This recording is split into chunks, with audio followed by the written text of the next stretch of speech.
बंधु माने आजिर एही ज्योतिष कार्यक्रम को आपण मानक स्वागत। आजिर एही भिडियोटी धनु राशि व्यक्ति विशेष मानक पई बहुत गुरुत्वपूर्ण अटे, बहुत ही खास अटे। तेबे बंधु माने आजिर एही भिडियो रे आमे माने जानिबा धनु राशि व्यक्ति विशेष माने जीवन रे काहेकि एते दुख टेंशन एवं समस्या घेर रे रहुछंती। आपण को सर्वदा आर्थिक समस्या देई काहेकि गति करबा को पड़ुछि। आपणकर गृह रे सुख शांति काहेकि रहुनाही। आपणकर मन चाहुतुबा कार्य रे काहेकि आपणको सफलता प्राप्त हेउनाही। तेबे एही सब समस्या आपणक सहित काहेकि बारंबार हेउछि। आपणको आपणक जीवन रे काहेकि एते दुख मिलुछि। तेबे बंधु माने आजिर एही वीडियो रे आमे माने ए समस्त प्रश्नर उत्तर विस्तार भाव में आलोचना करिबा। ता पूर्वरु जदि आपण मानकर धनुराशि होई थाए तेबे वीडियोटी को गोटे लाइक करी चैनल टी को सब्सक्राइब कर दियंतु एवं वीडियोटी को स्किप न करी थरे मात्र शेष पर्यंत निश्चिंत देखंतु। जदि आपण माने ईश्वर को सच्चा हृदय रे भक्ति करुथांती विश्वास करुथांती तेबे भक्ति एवं श्रद्धार सहित कमेंट बॉक्स रे जय मां लक्ष्मी अवश्य लिखि दियंतु।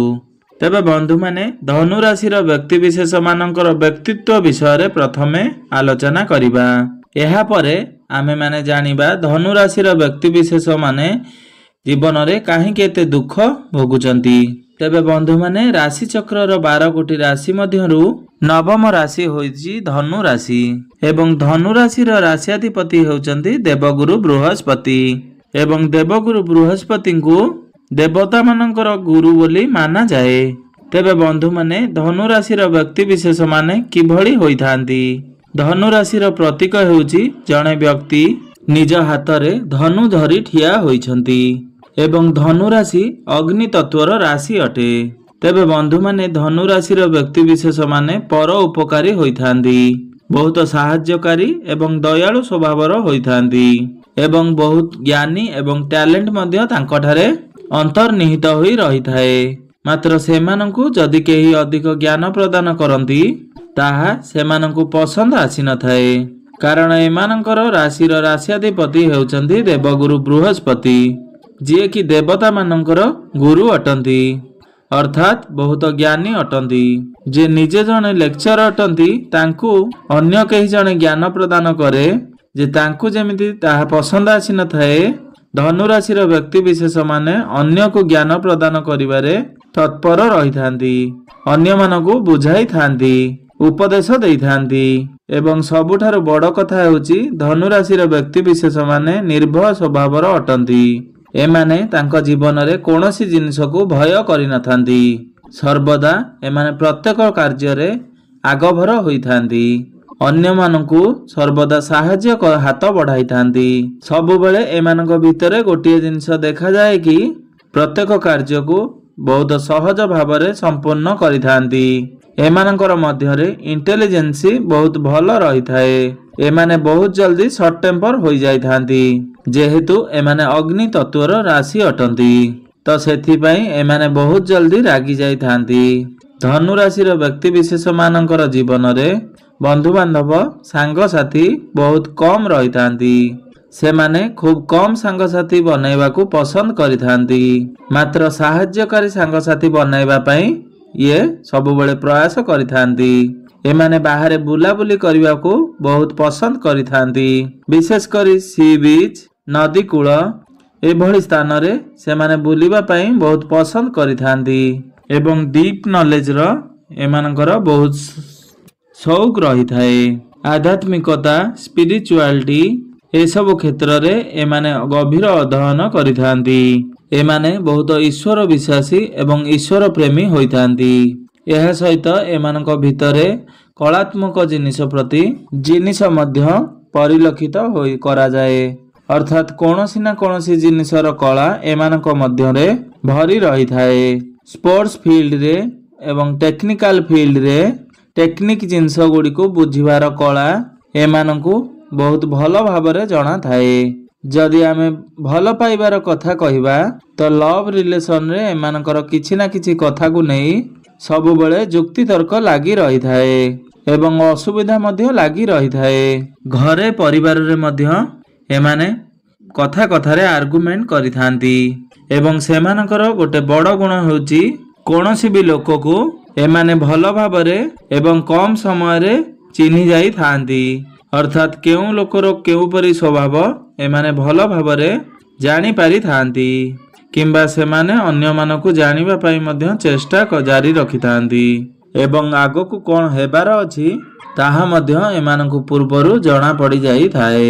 ଏବେ ଆସନ୍ତୁ ଜାଣିବା କେଉଁ ରାଶିର ବ୍ୟକ୍ତିବିଶେଷମାନଙ୍କ ସହିତ ଆପଣ ଅଧିକ ସମ୍ପର୍କ ରଖିବା ଉଚିତ ନୁହେଁ, କାରଣ ଏମିତିରେ ବି ସେହି ରାଶିର ବ୍ୟକ୍ତିବିଶେଷମାନଙ୍କ ସହିତ ଆପଣଙ୍କର ତାଳମେଳ ସେତେଟା ଭଲ ରହିବ ନାହିଁ ଏବଂ ସେହି ରାଶିର ବ୍ୟକ୍ତିବିଶେଷମାନେ ଆପଣଙ୍କ ସହିତ ବିଶ୍ୱାସଘାତକତା କରିବେ ଏବଂ ସେହି ରାଶି ଗୁଡ଼ିକ ହେଲେ ତୁଳା ରାଶି, ବୃଷ ରାଶି ଏବଂ ମକର ରାଶି। ତେବେ ଏହି ତିନୋଟି ରାଶିର ବ୍ୟକ୍ତିବିଶେଷମାନଙ୍କ ସହିତ ଆପଣଙ୍କର ତାଳମେଳ ଠିକ୍ ରହିବ ନାହିଁ। ଏହି 3 ଜଣ ରାଶିର ବ୍ୟକ୍ତିବିଶେଷମାନଙ୍କ ଠାରୁ ଆପଣଙ୍କୁ କେବେ ନା କେବେ ଧୋକା ମିଳିପାରେ କିମ୍ବା ଏମାନଙ୍କ ସହିତ ଆପଣଙ୍କର ବଣ୍ଡିଂ ଭଲ ନ ରହିପାରେ।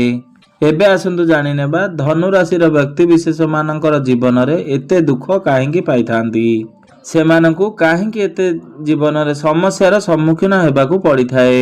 ତେବେ ଜ୍ୟୋତିଷ ଶାସ୍ତ୍ର ଅନୁସାରେ ଧନୁ ରାଶିମାନଙ୍କର ସମସ୍ୟାର ପ୍ରଥମ କାରଣ ହେଉଛି ସେମାନଙ୍କର ଭାବନାତ୍ମକ ଗୁଣ। ଏମିତିରେ ଧନୁ ରାଶିର ବ୍ୟକ୍ତିବିଶେଷମାନେ ବହୁତ ବୁଦ୍ଧିମାନ ହୋଇଥାନ୍ତି, ମାତ୍ର ସେମାନଙ୍କ ମଧ୍ୟରେ ଭାବୁକତା ଅଧିକ ମାତ୍ରାରେ ରହିଥାଏ ଏବଂ ଆପଣଙ୍କର ଏହି ପ୍ରକୃତି ଲାଗି ଅନ୍ୟମାନେ ଆପଣଙ୍କର ଫାଇଦା ଉଠାଇଥାନ୍ତି। ଯଦି କୌଣସି ବ୍ୟକ୍ତି ଆପଣଙ୍କ ଆଗରେ ଟିକେ ଇମୋସନାଲ ହୋଇ କିଛି କଥା କହିଦିଅନ୍ତି ତ ଆପଣ ବହୁତ ଜଲ୍ଦି ଭାବନାରେ ରହିଯାଆନ୍ତି ଏବଂ ଏହି କାରଣରୁ ଅନ୍ୟମାନେ ଆପଣଙ୍କର ଫାଇଦା ଉଠାଇଥାନ୍ତି ଏବଂ ସବୁଠାରୁ ମଜା କଥା ହେଉଛି ଆପଣ ତାହା ଜାଣିଥାନ୍ତି ସେହି ଲୋକଟି ଆପଣଙ୍କର ଫାଇଦା ଉଠାଉଛି, ମାତ୍ର ତାପରେ ମଧ୍ୟ ଆପଣ ସେହି ବ୍ୟକ୍ତିକୁ ବିଶ୍ୱାସ କରିଥାନ୍ତି, ଯାହା ଫଳରେ ଆପଣଙ୍କୁ ଆପଣଙ୍କ ଜୀବନର ସମସ୍ୟାରେ ସାମ୍ନା କରିବାକୁ ପଡ଼ିଥାଏ। ଦ୍ୱିତୀୟ ସମସ୍ୟାର କାରଣ ହେଉଛି ଦୁଇ ସ୍ୱଭାବକ ହୋଇଥାନ୍ତି। ଅଧିକାଂଶ ସମୟରେ ଦେଖାଯାଏ ଯେ ଯେତେବେଳେ ଆପଣମାନେ ଡିସିସନ୍ ନେବାର ଥାଏ ସେତେବେଳେ ଆପଣ ଦୁଇଟି ନାଁରେ ପାଦ ଦେଇଥାନ୍ତି। ମୋତେ ଏଇ କାର୍ଯ୍ୟ କରିବାର ଅଛି ନା ସେଇ କାର୍ଯ୍ୟ କରିବାର ଅଛି ଏବଂ ନିଜର ଏହି ସଂକୁଚିତ ପ୍ରକୃତି ପାଇଁ ଆପଣ ଅନ୍ୟମାନଙ୍କ ଠାରୁ ଉପଦେଶ ନେବା ପାଇଁ ଯାଇଥାନ୍ତି। କୌଣସି ଲୋକଙ୍କ ଠାରୁ ଉପଦେଶ ନେବା ଖରାପ ଜିନିଷ ହୋଇନଥାଏ, ମାତ୍ର ଆପଣଙ୍କୁ କେବେ ବି ସଠିକ ଉପାୟ ବା ଉପଦେଶକାରୀ ମିଳିନଥାନ୍ତି ଏବଂ ନିଜର ଏହି ସଂକୁଚିତ ପ୍ରକୃତି ପାଇଁ ନିଜର ମତାମତ ନ ରଖି ଅନ୍ୟମାନଙ୍କର ଉପଦେଶ ଗ୍ରହଣ କରିନିଅନ୍ତି ଏବଂ କାର୍ଯ୍ୟରେ ମଧ୍ୟ ଲଗାଇଥାନ୍ତି, ଯାହା ଫଳରେ ଆପଣଙ୍କୁ ସମସ୍ୟାର ସାମ୍ନା କରିବାକୁ ପଡ଼ିଥାଏ। ତୃତୀୟ ସମସ୍ୟାଟି ହେଉଛି ଆପଣ ଆପଣଙ୍କର ଜୀବନରେ ଆପଣ ଓଭର କନଫିଡେଣ୍ଟ ହୋଇଥାନ୍ତି, ଆପଣ ଧୈର୍ଯ୍ୟହରା ହୋଇପଡ଼ନ୍ତି ଏବଂ ଆପଣ ସର୍ଟ ଟେମ୍ପର ମଧ୍ୟ ହୋଇଯାଇଥାନ୍ତି। ଓଭର କନଫିଡେଣ୍ଟ ପାଇଁ କିମ୍ବା ତରବରିଆ ହୋଇ ସବୁ କାର୍ଯ୍ୟକୁ ଆପଣ ଭାବି ନେଇଥାନ୍ତି ଯେ ଆପଣ ସେ କାର୍ଯ୍ୟଟିକୁ କରିପାରିବେ, ମାତ୍ର ପର ମୁହୂର୍ତ୍ତରେ ସେହି କାର୍ଯ୍ୟଟିକୁ ଯଦି ଆପଣ କରିପାରିନଥାନ୍ତି ତେବେ ଲୋକମାନେ ଆପଣଙ୍କ ଉପରକୁ ଆଙ୍ଗୁଠି ଉଠାଇଥାନ୍ତି। ତେଣୁ ଆପଣ ଜୀବନରେ କେବେ ବି ତରବରିଆ ଭାବରେ ଓଭର କନଫିଡେଣ୍ଟ ହୋଇ ବା ତରବର ହୋଇ କୌଣସି ଡିସିସନ୍ ନିଅନ୍ତୁ ନାହିଁ କିମ୍ବା କାର୍ଯ୍ୟ କରନ୍ତୁ ନାହିଁ। ଚତୁର୍ଥ କାରଣ ହେଉଛି ଯେହେତୁ ଆପଣଙ୍କର ଅଗ୍ନି ତତ୍ତ୍ୱର ରାଶି ଅଟେ, ରାଗ ଏବଂ କ୍ରୋଧ ଆପଣଙ୍କ ଭିତରେ ଅଧିକ ଦେଖାଦେଇଥାଏ, ଅର୍ଥାତ୍ ଆପଣ ଆର୍ଗୁମେଣ୍ଟରେ ଇନଭଲ୍ଭ ହେବା କେବେ କେବେ ଆପଣଙ୍କ ଭିତରେ ପଲିଟିକ୍ସର କାରଣ ହୋଇଥାଏ। ତେଣୁ ଆପଣ କେବେ ବି ଅଯଥା ଆର୍ଗୁମେଣ୍ଟ କରନ୍ତୁ ନାହିଁ, ସବୁବେଳେ ହଠାତ୍ କରି ରାଗି ଯାଆନ୍ତୁ ନାହିଁ। ଆପଣ ଆପଣଙ୍କ କ୍ରୋଧରେ ଟିକେ କଣ୍ଟ୍ରୋଲ କରନ୍ତୁ। ଆପଣ ପ୍ରଥମେ ଜିନିଷ ଗୁଡ଼ିକ ବୁଝିବା ପାଇଁ ଚେଷ୍ଟା କରନ୍ତୁ। ଆପଣ ତରବର ହୋଇ କୌଣସି କାର୍ଯ୍ୟ କରନ୍ତୁ ନାହିଁ ଏବଂ ସବୁବେଳେ ଆପଣ ଯେତେ ଶାନ୍ତ ରହିବେ ଚେଷ୍ଟା କରନ୍ତୁ, ନଚେତ ଆପଣଙ୍କୁ ବହୁତ ସମସ୍ୟାର ସମ୍ମୁଖୀନ ହେବାକୁ ପଡ଼ିପାରେ। ଆପଣଙ୍କର ବୈବାହିକ ଜୀବନରେ, ଆପଣଙ୍କର ପ୍ରେମ ଜୀବନରେ ଏବଂ ଆପଣଙ୍କର ଫ୍ୟାମିଲି ରିଲେସନରେ, ଆପଣଙ୍କର କାର୍ଯ୍ୟ କ୍ଷେତ୍ରରେ, ଗଭର୍ଣ୍ଣମେଣ୍ଟ ସେକ୍ଟରରେ, ଏହି ପ୍ରତ୍ୟେକ କ୍ଷେତ୍ରରେ ଆପଣ ବଡ଼ ବଡ଼ ଜିନିଷରେ ପ୍ରତ୍ୟେକ କାର୍ଯ୍ୟରେ ହତାଶ ହେବାକୁ ହିଁ ପଡ଼ିବ କେବଳ ଆପଣଙ୍କର ଏହି ଗୁଣ ପାଇଁ। ତ ଏସବୁ ଗୁଣକୁ ଆପଣ ସର୍ବଦା ଧ୍ୟାନରେ ରଖିବା ଉଚିତ। ଷଷ୍ଠ ପ୍ରମୁଖ କାରଣଟି ହେଉଛି ଆପଣ ସର୍ବଦା ସଚୋଟ ହୋଇଥାନ୍ତି ବା ଦୟାଳୁ ସ୍ୱଭାବର ହୋଇଥାନ୍ତି। ମାତ୍ର ଆପଣ ସର୍ବଦା ଆଖି ବୁଜି ସମସ୍ତଙ୍କ ଉପରେ ବିଶ୍ୱାସ କରିଯାଆନ୍ତି। ତେବେ ବନ୍ଧୁମାନେ ଏପରିକି ଆପଣ ହଠାତ୍ କରି କାହା ଉପରେ ବିଶ୍ୱାସ କରିନଥାନ୍ତି। ମାତ୍ର ଯାହା ଉପରେ ଆପଣ ଭରସା କରିଥାନ୍ତି ତ ଆଖି ବୁଜି ଆପଣ ଭରସା କରିନେଇଥାନ୍ତି। ଧନୁରାଶିର ବ୍ୟକ୍ତି ବିଶେଷମାନେ ବୁଦ୍ଧିମାନ ତ ହୋଇଥାନ୍ତି, ମାତ୍ର ବେଳେ ବେଳେ ଅନ୍ୟ ବ୍ୟକ୍ତିମାନେ ଆପଣଙ୍କୁ ବହୁତ ତେଲ ମାରିବା ପାଇଁ ଚେଷ୍ଟା କରିଥାନ୍ତି ଏବଂ ସେତେବେଳେ ଆପଣ ସେଇ କଥାରେ ସିରିୟସ୍ ହୋଇଯାଇଥାନ୍ତି। ମାତ୍ର ଆପଣ କେବେ ବି ଅଧିକ ଓଭର ସିରିୟସ୍ ହୁଅନ୍ତୁ ନାହିଁ, କେବେ ବି ପଜେସିଭ୍ ହୁଅନ୍ତୁ ନାହିଁ ଏବଂ ସେହି ବ୍ୟକ୍ତିମାନଙ୍କ ସହିତ ବହୁତ ଅଧିକ ସଚୋଟ କେବେ ବି ହୁଅନ୍ତୁ ନାହିଁ ଯେଉଁମାନେ ଆପଣଙ୍କର ଫାଇଦା ଉଠାଇବା ପାଇଁ ଚେଷ୍ଟା କରୁଛନ୍ତି। ନଚେତ୍ ସେମାନେ ନିଶ୍ଚିନ୍ତ ରୂପରେ ଆପଣଙ୍କୁ ଧୋକା ହିଁ ଦେବେ ଏବଂ ପରିଶେଷରେ ଆପଣଙ୍କୁ ହିଁ ପସ୍ତେଇବାକୁ ପଡ଼ିବ, ଆପଣଙ୍କୁ ହିଁ ସମସ୍ୟାର ସାମ୍ନା କରିବା ପାଇଁ ପଡ଼ିବ। ତେବେ ବନ୍ଧୁମାନେ ଏହି ସବୁ ଗୁଣ ଯଦି ଆପଣ ଆପଣଙ୍କ ଭିତରେ ପରିଲକ୍ଷିତ କରୁଛନ୍ତି ତ ନିଶ୍ଚିନ୍ତ ଭାବରେ ଆପଣ ଚେଷ୍ଟା କରନ୍ତୁ ଏସବୁ ଗୁଣ ଗୁଡ଼ିକୁ ଆପଣଙ୍କ ଭିତରୁ ବାହାର କରିବା ପାଇଁ। ବିଶେଷ କରି ଆପଣ ଆପଣଙ୍କର କ୍ରୋଧ ଉପରେ କଣ୍ଟ୍ରୋଲ କରନ୍ତୁ, ନିଜର ରାଗ ଉପରେ ଆପଣ କଣ୍ଟ୍ରୋଲ କରନ୍ତୁ ଏବଂ ଆପଣ କାହାକୁ ଆଖି ବୁଜି ବିଶ୍ୱାସ ନ କରି ଆପଣ ପ୍ରାକ୍ଟିକାଲ ହେବା ପାଇଁ ଚେଷ୍ଟା କରନ୍ତୁ।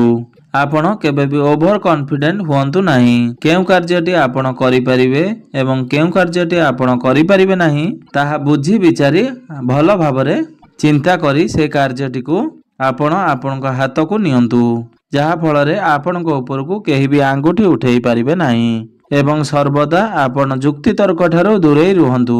ଆପଣ ଅଯଥା କଥାରେ ଆର୍ଗୁମେଣ୍ଟ ଠାରୁ ଦୂରେଇ ରୁହନ୍ତୁ ଏବଂ ସମ୍ପର୍କ ଗୁଡ଼ିକୁ ଆଖି ଆଗରେ ରଖି ଆପଣ କୌଣସି କଥା କୁହନ୍ତୁ ବା ନିଷ୍ପତ୍ତି ନିଅନ୍ତୁ। ନଚେତ୍ ଏହାର ଖରାପ ପ୍ରଭାବ ଆପଣଙ୍କର ରିଲେସନ ଉପରେ ପଡ଼ିଥାଏ, ଯାହା ଫଳରେ ଆପଣଙ୍କ ଜୀବନରେ ବାରମ୍ବାର ଦୁଃଖ ଆସିଥାଏ। ତେବେ ବନ୍ଧୁମାନେ ଶ୍ରୀମଦ୍ ଭଗବତ ଗୀତାରେ ଶ୍ରୀକୃଷ୍ଣ କହିଛନ୍ତି ମନୁଷ୍ୟ ନିଜ ଭାଗ୍ୟ ନିଜେ ଗଠନ କରିଥାଏ। ଆମର କର୍ମ ଆଧାରରେ ହିଁ ଆମେ ଆମର ଭାଗ୍ୟକୁ ଗଢ଼ିଥାଉ। ଆମର ଭବିଷ୍ୟତ ଆମର କର୍ମ ଆଧାରରେ ହିଁ ହୋଇଥାଏ। ତ ଆମେ ଯେଉଁଭଳି ଭାବରେ କାର୍ଯ୍ୟ କରିବା ଆମର ଭବିଷ୍ୟତ ସେଇଭଳି ଭାବରେ ନିର୍ଣ୍ଣିତ ହେବ, ସେଭଳି ଭାବରେ ଆମର ଭବିଷ୍ୟତ ଗଠନ ହେବ। ତେବେ ବନ୍ଧୁମାନେ ଆପଣ ସର୍ବଦା ନିଜର କାର୍ଯ୍ୟକୁ ଠିକ୍ କରିବାରେ ବା ରଖିବାରେ ଚେଷ୍ଟା କରନ୍ତୁ। ଆପଣ ଯେଉଁଭଳି କାର୍ଯ୍ୟ କରିବେ ସେହି ଆଧାରରେ ହିଁ ଆପଣ ଆପଣଙ୍କର ଭବିଷ୍ୟତ ଗଢ଼ିବେ। ପ୍ରତ୍ୟେକ ମନୁଷ୍ୟ ଜୀବନରେ ଦୁଃଖ ଆସିଥାଏ ଏବଂ ସମସ୍ୟା ମଧ୍ୟ ଆସିଥାଏ, କାରଣ ଦୁଃଖ ପରେ ସୁଖ, ସୁଖ ପରେ ଦୁଃଖ ହେଉଛି ଏହି ଦୁନିଆର ନୀତି। ତ ଦୁଃଖ ବେଳେ ଆମେମାନେ କେବେ ବି ଭାଙ୍ଗି ପଡ଼ିବା ଉଚିତ ନୁହେଁ, ଦୁଃଖର ସାମ୍ନା କରିବାକୁ ପଡ଼ିବ କିମ୍ବା ସୁଖ ସମୟରେ ଆପଣ ସୁଖରେ କେବେ ଭାସିଯିବା ଉଚିତ ନୁହେଁ।